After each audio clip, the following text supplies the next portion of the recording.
والصلاة والسلام على أشرف المرسلين محمد بن عبد الله وآله الطيبين وأصحابه الميامين والتابعين لهم بإحسان إلى يوم الدين. اللهم اجعلنا منهم. اللهم تقبل منا صيامنا وصلاتنا وقيامنا. اللهم ارزقنا فهم القرآن. اللهم ارزقنا تلاوة القرآن. اللهم ارزقنا العمل بالقرآن. اللهم ارزقنا الإخلاص لك في القرآن. اللهم اجعلنا من أهلك أهل القرآن. From Surat An-Naml, which we completed tonight and began Surat Qasas. Few thoughts and reflections. That surah also certainly begins by reminding us of the oneness of Allah Azza wa Jalla and the faith and the belief in the day of judgment, and that Allah subhanahu wa ta'ala ultimately sends messages for such fundamental purpose, His Tawheed subhanahu wa ta'ala, and to live our lives in expectation of the day of judgment.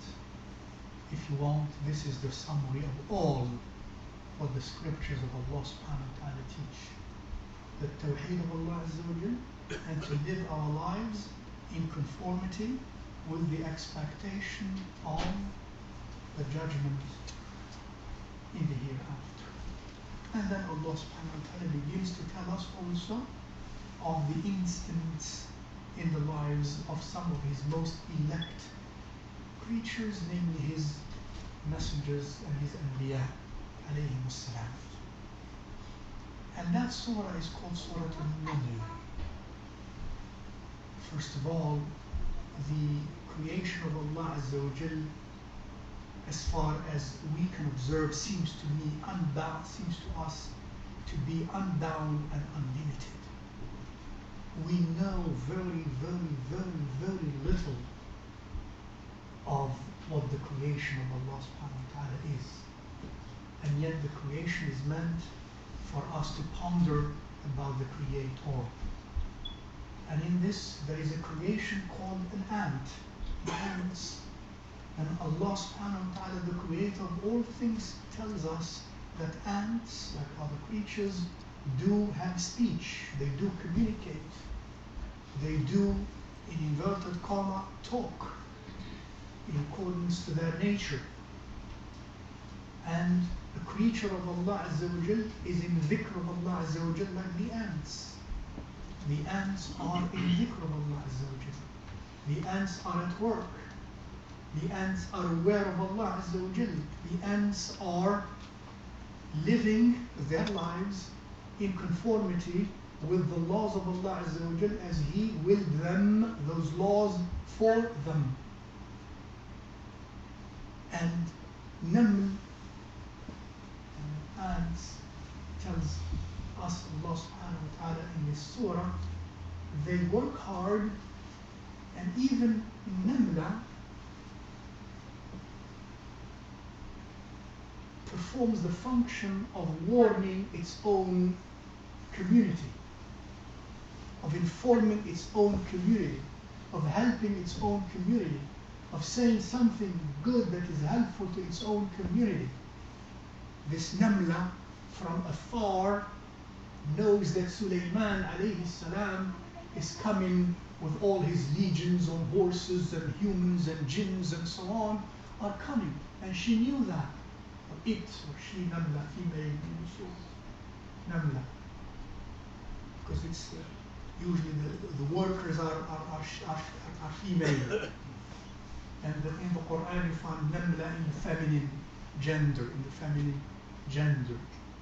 So this Namla sometimes are called, this is a Waliya Namla, this is saintly Namla, because she sees Sulaiman from very far. I mean, a Namla and Sulaiman is very far, so she has to warn its community so that they have enough time to seek shelter, so that they are not trampled upon by the horses and the feet and the legs and the jinns and so on, and they are not destroyed. So she knows that. How did she know that? Allah subhanahu wa ta'ala created all of that in the namla. Either it is something instinctive that Allah subhanahu wa ta'ala created in all ants, or that's a special ant that has knowledge of something others couldn't see. Some sort of a karama to the namla. And so she informs her community. قالت يا أيها النمل ادخلوا مساكنكم لا يحطمنكم سليمان وجنوده وهم لا يشعرون. So she informs them about the soon coming danger. And Namla warns its community. And Namla does good to its community. And what about human beings? Isn't that a lesson for us? If a Namla, even a Namla, takes the duty as a worker, and that's really work and sa'i, to warn its community against danger. Subhanallah. And the function of all the messengers of Allah subhanahu wa ta'ala is to do what? To warn their communities against danger coming. And we need to warn each other against dangers coming. The danger to live in this life in absent-mindedness of Allah subhanahu wa ta'ala and of the day of judgment. That's one thing we learn, dear sisters and brothers.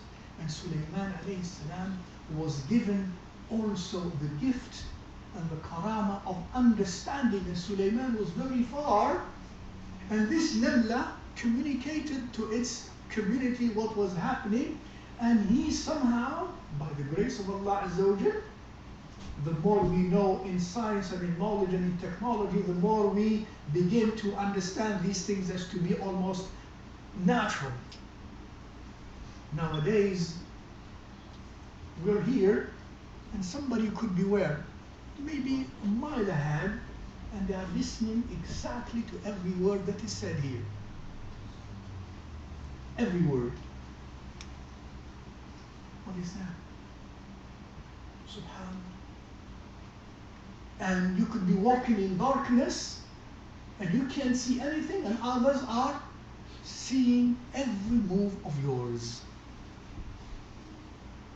So Allah Azza wa Jal gives Sulaiman this ability from very far to hear and to feel and to perceive the language, the communication, the signal that that ant sent to the other ants, and he detected that.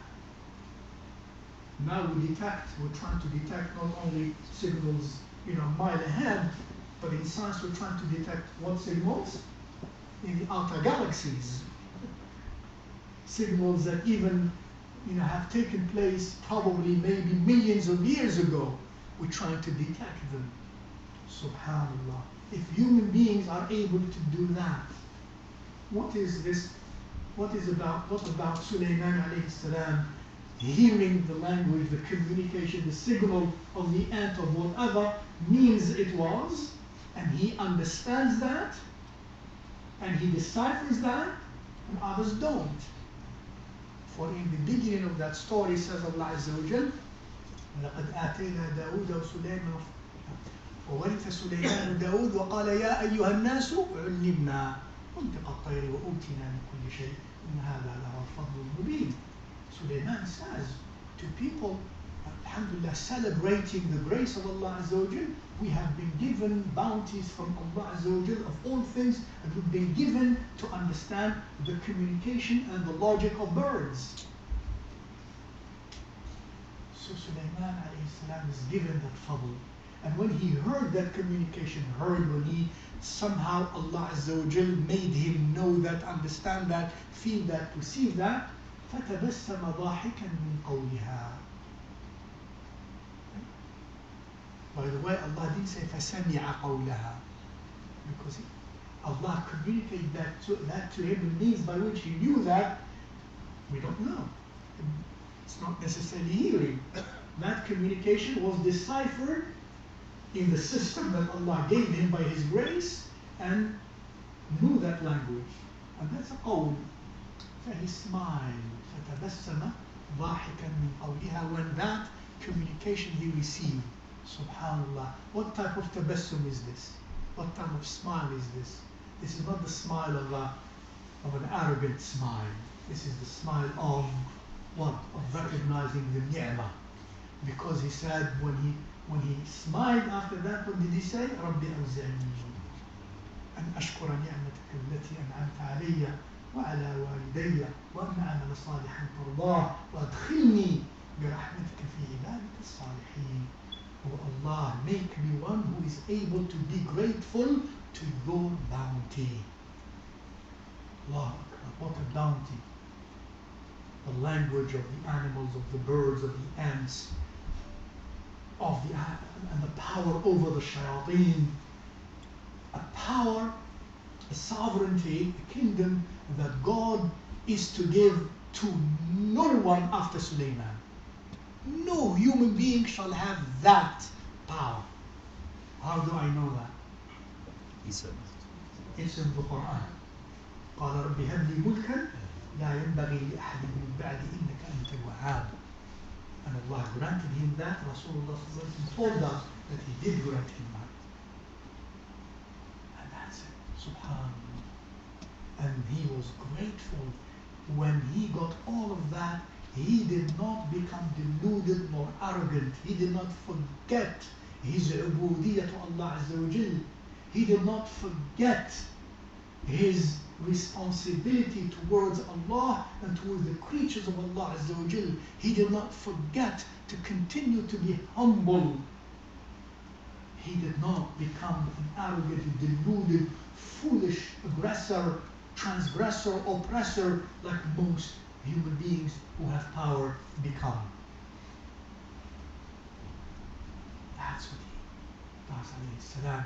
And when that other gift that Allah gives him of bringing the throne of the Queen of Sheba in front of his eyes in the blink of an eye, again, what does he say?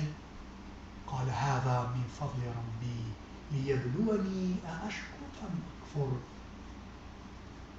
He said, this is from the bounty of my Lord to try me, whether I am grateful or I am unthankful. Subhanallah. And when we have wealth, when we have power, when we have knowledge, when we have this and that, we forget all of this. And we act as though we have gotten that independently and as though there is no God, and we act with such arrogance and delusion that lead to our perdition and to so much harm to others in this dunya. May Allah subhanahu wa ta'ala help us be like that namla, working hard but humble. May Allah subhanahu wa ta'ala grant us of the grace that He granted the likes of His ibad Sulaiman alayhi salam, and make us grateful, thankful at the level He subhanahu wa ta'ala wills to give us, for He will never give us what He gave Sulaiman alayhi salam, but we ask Him to give us subhanahu wa ta'ala of the grace and of the bounty that will keep our minds and hearts focused on Him, worshipping Him subhanahu wa ta'ala, and being therefore creatures in this world who are good to this world and who help everyone and themselves in this world to know their Creator and to love their Creator and to worship their Creator and to meet Him subhanahu wa ta'ala in a state in which we are longing for Him, we love Him, and He subhanahu wa ta'ala is pleased with us. Allahumma ij'alna min alladhina yastami'una al-qawla fayattabi'una ahsanah. Ya Allah, let us be of those who listen to the words of admonition and follow the best of them. Assalamu alaikum wa rahmatullahi wa barakatuh.